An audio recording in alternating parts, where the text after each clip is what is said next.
Bonjour à tous, on se retrouve aujourd'hui pour découvrir ensemble l'oracle des murmures de Marie de Lubiloun et de H. Colored. Alors, c'est un boîtier oracle qui vient des éditions Arcana Sacra. Voilà, toujours des beaux grands coffrets bien décorés, toujours très très beaux, rigides. Moi j'aime beaucoup, à l'intérieur duquel on retrouve un second coffret plus petit avec le jeu intégré. On va voir ça tout de suite. Alors, pour les informations pratiques, nous avons un coffret de 50 cartes avec le livret explicatif en couleur de 140 pages. Alors, comme je vous l'ai dit, un coffret toujours juste magnifique. On a ici une très belle illustration, puiser en soi l'équilibre. Nous avons ensuite le petit livret, on y reviendra après. Le boîtier contenant les cartes, on retrouve comme sur l'avant du grand coffret et une cage ouverte. Alors, comme souvent chez Arcana Sacra, quand on enlève le fond du boîtier, eh bien on retrouve une autre illustration. Donc on peut vraiment utiliser ces coffrets de plusieurs manières. Soit on enlève la partie ici et on peut utiliser la boîte comme coffret à trésor, même si on veut, ou moi j'aime bien les garder tels qu'ils sont lorsqu'ils arrivent. Alors, on va s'intéresser tout de suite au principal, le livret et les cartes. Alors, livret qui est fait sur un papier glacé. Voilà. En couleur, aux éditions donc Arcana Sacra de 2021. Voici l'auteur et l'illustratrice. Le sommaire. Déjà conséquent puisqu'on a quand même 50 cartes. Petite introduction. Comment explorer l'oracle des murmures, la lecture des cartes, comment effectuer le tirage. Donc ça, c'est assez traditionnel. Mon tirage ne veut rien dire, ça ne marche pas. Alors, on vous explique comment faire en sorte de rectifier le tir, j'ai envie de dire, et la manière de procéder pour que ça fonctionne. Suggestion de tirage, tirage de la découverte, que l'on peut faire. Moi, je le fais aussi chaque fois que je reçois un nouveau jeu ou que je le découvre, que ce soit un tarot ou un oracle. Parle-moi de toi, quelle est la carte qui le représente le mieux, quelle est la carte qui me représente le mieux selon lui, quel est notre potentiel, comment on va travailler ensemble, et puis finalement, la raison de notre rencontre. Ça, c'est une carte que je fais moins souvent, mais qui est proposée ici, alors pourquoi pas. L'exemple de tirage, celui-ci, je l'ai trouvé très intéressant. Le tirage du corps et l'alignement corps et esprit que je trouve vraiment très sympa, où on va aller chercher vraiment les besoins corporels et les besoins de l'esprit. Donc quel est le besoin, qu'est-ce qui est bloqué, et retrouver la carte conseil pour sortir de cette situation. Donc je trouve ce tirage très intéressant. C'est quelque chose qui peut être utilisé assez fréquemment en réalité. Tirage du miroir, assez conséquent vu le nombre de cartes. Et puis, on retrouve toutes les informations qui ont trait au paganisme. Entre autres, nous avons des correspondances ici. Nous avons la roue des saisons qui reprend donc toutes les différentes célébrations païennes. Nous avons les informations reprises ici sur les éléments, donc leur direction, leur saison, les couleurs et différentes informations, les plantes, les animaux, effectivement, le mental. La passion pour le feu, mais qui est aussi vraiment voilà, le feu intérieur, et ainsi de suite. Donc toutes les informations un petit peu générales sur les sabbats, voilà, le corps et l'essence, puisqu'il y a plusieurs parties dans ce jeu, dont une partie reprenant l'essence, la magie du cœur, l'interprétation des cartes. Une adorable petite illustration blanche à noir sur une lune. Et nous passons directement à l'explication des cartes. Alors, l'explication des cartes en couleur également, grand format. On retrouve la carte ici, l'élément, la formule sacrée qui est ici, je suis la vie, l'essence de la carte qui peut être à la fois un petit poème ou une explication sur le sens de la carte. Et puis, bah, ces murmures, c'est-à-dire qu'est-ce qu'elle représente, qu'est-ce qu'elle nous délivre comme message.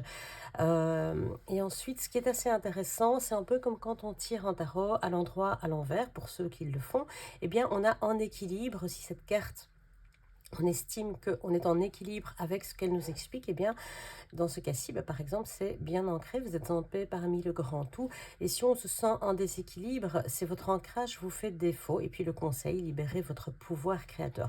Alors, c'est intéressant parce que parfois, quand on fait des petits tirages comme ça, comme je le fais sur la page Facebook, reprenant des tirages global énergétiques, parfois on me dit mais oui mais la carte que j'ai choisie elle me correspond pas. Alors d'abord tout ne peut pas vous parler, c'est un tirage général, mais éventuellement c'est intéressant de voir si éventuellement l'opposé, l'inverse du message qui est délivré ne serait pas celui à recevoir en réalité. Voilà, donc ici équilibre, déséquilibre, je trouve ça assez intéressant. Voilà pour le livret en conclusion et les remerciements. Nous allons passer à la découverte des cartes. Voilà l'intérieur du boîtier, très joli boîtier. Les cartes, voilà, on retrouve la même illustration ici. Pour la découverte des cartes, nous avons en jeu avec des tranches blanches, l'arrière blanc avec un magnifique mandala et les phases de lune sur un fond blanc doré. Satiné, c'est pas brillant. Ce qui est bien, c'est que ça laisse pas de traces de doigts, donc c'est assez sympa parce que quand même, je suis pas fan des jeux où ça laisse les traces de doigts. Je vous propose pour la découverte des cartes de passer sur un petit morceau de musique pour vous laisser le temps de découvrir cela tout en douceur. À tout à l'heure.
Voilà, voilà, on se retrouve depuis la découverte du jeu. Je vous propose de faire un petit tirage rapide avec une carte pour voir un petit peu ce qu'elle va nous raconter.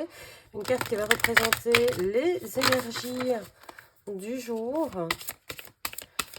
Voilà, quelles sont les énergies du jour? Une énergie évidemment intemporelle. Si vous regardez la vidéo à un autre moment, c'est que cette énergie est pour vous à ce moment-là. Tout simplement. Et bien voilà, elle a sauté.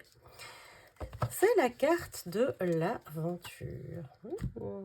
Petit programme sympathique pour commencer cette semaine, puisque je tourne la vidéo un lundi. Donc, que nous dit la carte? La carte 49, l'avant-dernière, l'aventure. Eh bien, l'aventure, comme le représente bien la carte, eh bien, les mots-clés sont départ, expérience, changement, transformation. Sa formule sacrée est « à chaque pas, je grandis ». Et lorsqu'elle nous parle de son essence, elle nous dit ceci: partir, se retrouver, je veux explorer et voir la diversité pour enfin m'émerveiller. Loin des frontières, m'émanciper. Je veux avancer là où mes pas vont me guider. Ces murmures nous proposent: votre voyage commence ici. Chaque pas compte. Libérez-vous de ce qui vous ralentit et partez à la découverte de nouvelles contrées. Le voyage nourrit votre audace. Prenez ce présage comme une invitation d'expérience et de seconde chance. Si vous estimez que cette carte est en équilibre, eh bien, elle vous dit ceci: en mouvement, vous vivez et vous vous épanouissez. Si vous estimez que vous êtes en déséquilibre par rapport au message précédent, ceci confirme que vous ne sortez pas de votre zone de confort. On vous conseille dès lors de partir à la découverte de nouveaux horizons. Eh bien, voilà pour ce qui est donc du très bel oracle des murmures. J'espère qu'il vous aura plu autant qu'à moi. N'hésitez pas à liker la présentation, à vous abonner ainsi qu'à vous inscrire, à cocher la petite cloche pour avoir les notifications pour les prochaines sorties des unboxings des oracles et tarots disponibles en boutique. Je vous dis à très bientôt pour une nouvelle découverte. Au revoir.